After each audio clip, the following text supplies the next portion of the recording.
Bonjour à tous, je suis ravie de vous retrouver pour ce 5e épisode de la série sur l'éducation de mon bébé Good. Et aujourd'hui, on va parler séparation. C'est une question qui revient très souvent parmi les propriétaires d'ânes. On me demande souvent comment faire pour séparer les ânes pour réussir à partir en balade avec un âne en laissant un autre derrière. Parce que comme on le sait, les ânes sont des animaux très grégaires. Ils sont extrêmement attachés les uns aux autres et c'est vrai que ça rend très souvent la séparation extrêmement difficile. Moi-même avec Gribouille, j'ai beaucoup eu ce problème au début. À chaque sortie, elle padoquait. Au bout d'un moment, elle finissait par faire demi-tour et rentrer à la maison au grand galop. Et moi, j'étais enfant. Je n'avais aucune expérience ni aucune force et je faisais le drapeau derrière jusqu'à ce qu'on soit rentré à la maison. Donc moi aussi, j'ai eu à faire face à ce problème. Aujourd'hui, c'est totalement réglé. Avec Gribouille, on est capable de partir plusieurs heures en rando ou même la journée entière ou même un week-end complet en laissant les copains derrière et sans que ce soit une tragédie pour personne. Et c'est parce que j'ai rencontré ce problème que j'ai décidé avec Good de travailler ça dès le tout début de l'éducation, d'en faire une des priorités de l'éducation. Les 3 grands conseils que je pourrais vous donner pour résoudre cette situation, c'est d'abord beaucoup de patience. Il faut que ce soit extrêmement progressif, vraiment petit à petit. Le deuxième, c'est que le secret, c'est qu'il faut que l'âne y prenne du plaisir à chaque fois. C'est-à-dire qu'il faut que ces moments de séparation ne soient pas juste un stress intense du début à la fin, mais bien qu'il y trouve aussi un intérêt et qu'il prenne du plaisir pendant ses sorties. Et le troisième, c'est que le retour auprès des copains se fasse vraiment quand vous l'avez demandé et à l'allure que vous avez demandé et toujours dans le calme et la sécurité. Alors pour ce qui est de la progressivité, eh bien à vous de voir en fonction de comment vous êtes installé, comment vous pouvez aménager ça. Moi par exemple, j'ai commencé avec Good tout doucement, juste en la faisant entrer dans notre petite aire de pansage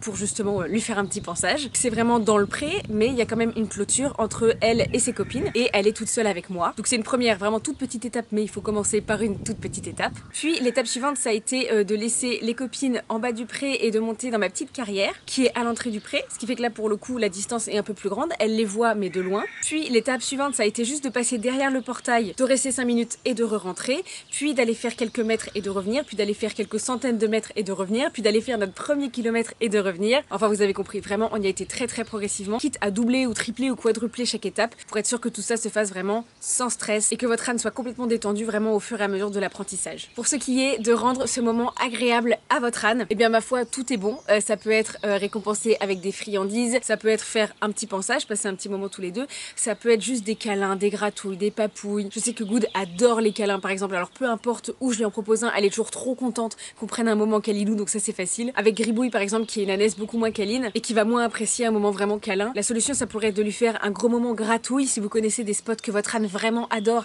et ben c'est le moment de charger dessus, de tout donner dessus et de lui faire passer un bon petit moment gratouille. Si vous ne connaissez pas les spots de votre âne, ce qui marche à tous les coups c'est les gratouilles au garrot, les papouilles dans les oreilles, en général les ânes adorent ça. Et en général c'est toutes les zones inaccessibles pour eux, donc le poitrail, sous le ventre, derrière les cuisses, souvent moi Gribouille elle aime beaucoup. Donc voilà, faites-lui passer un super moment gratouille papouille. Vous pouvez aussi le laisser brouter, ça peut être des petites sorties brouting, parce que bah manger c'est toujours un plaisir et ensuite de toute façon le fait de manger permet d'évacuer le stress et de faire redescendre la pression. Enfin voilà, le but c'est de faire un truc que votre âne aime, qu'il trouve agréable et qu'en fait il trouve du plaisir au fait d'être avec vous et qu'il comprenne qu'il a beau être loin des congénères, bah finalement c'est pas une torture, il passe un bon moment, donc c'est pas la fin du monde, c'est pas un big deal quoi. Et alors pour le retour, si le retour se passe bien dans le calme, c'est tant mieux, c'est parfait. Par contre si votre âne a tendance à charger au retour, ce qui est quand même souvent le cas, eh bien il faut pas hésiter à s'arrêter complètement. Si vous voyez que vous vous faites tracter, demandez-lui des vraies pauses, faites redescendre la pression et surtout récompensez ses pauses. N'hésitez pas à lui donner une petite friandise ou une grosse gratouille à chaque fois qu'il s'arrête ou à le relaisser brouter quelques secondes par exemple. Et ensuite seulement quand il est redescendu dans le calme,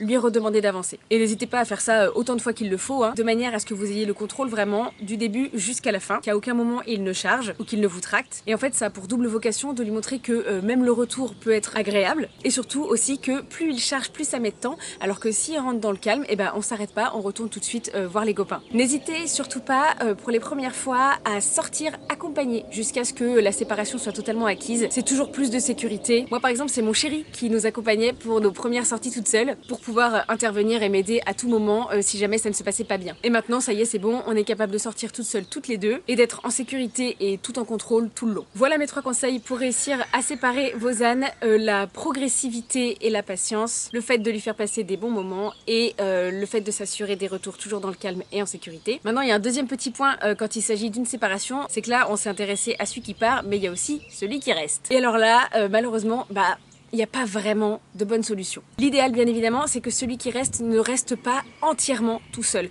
Nous par exemple c'est très rare qu'on sorte 3 équidés en même temps et qu'on en laisse un seul derrière, ce qui fait qu'ils sont toujours au moins 2 dans le pré et ça quand même ça participe grandement à réduire la tension. Et si jamais ça doit arriver qu'on en laisse un seul derrière, et bien en général on essaie de s'arranger avec nos voisines de pré et on met le petit solitaire avec des copains juste à côté histoire qu'il soit pas vraiment all alone. Mais c'est bien évidemment pas toujours possible de faire ça et puis parfois même quand ils sont plusieurs dans le pré, si vraiment c'est 2 meilleurs amis du monde que vous séparez, même s'il reste d'autres potes au pré, celui à qui on arrache sa moitié risque d'en avoir rien à faire des autres et de ne penser qu'à celui qui vient de partir. Typiquement Pépita et Gribouille sont comme ça, ce qui fait que même quand je pars toute seule en balade avec Gribouille, même si elle a Good et 10 avec elle, elle n'en a rien à faire, plus rien n'existe que Gribouille qui vient de s'en aller.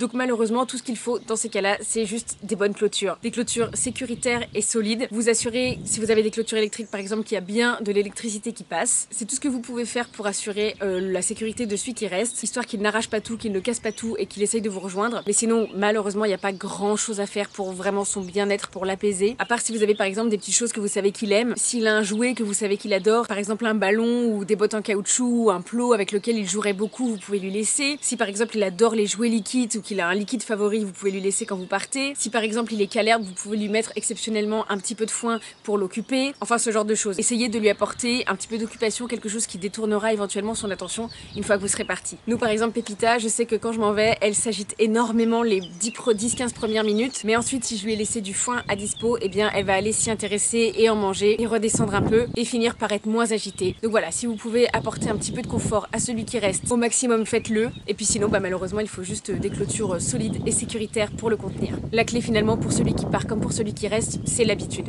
Au fur et à mesure les séparations vont être moins terribles pour les deux parties. Ils vont s'habituer, se rendre compte qu'ils finissent toujours par revenir et se retrouver. Donc voilà, ça fend toujours un petit peu le cœur comme spectacle. Mais bon, dans la finalité, ça reste toujours temporaire, ponctuel. Ce n'est jamais immensément long. Et puis, on peut essayer d'apporter le plus de bien-être et de détente possible aux deux côtés. Voilà, j'ai fait le tour des petits conseils que je pouvais vous donner pour réussir à séparer vos ânes. N'hésitez pas à apporter vos propres témoignages en commentaire. Si vous avez des petits trucs, des petites astuces qui vous ont aidé, vous, à gérer cette étape un peu difficile, eh bien, n'hésitez pas à la partager avec nous. De sorte que, comme toujours, tout le monde amène sa pierre à l'édifice, qu'on partage nos expériences entre âniers et que même en commentaire, les âniers qui cherchent des solutions puissent trouver des bons conseils. Voilà, moi j'espère de tout cœur que cette vidéo vous aura plu et pourra vous aider. Je vous souhaite des bonnes balades en autonomie avec votre âne et des séparations dans le calme et la sérénité. Je vous fais de très gros bisous et je vous retrouve très bientôt pour un nouvel épisode de cette série. Mouah.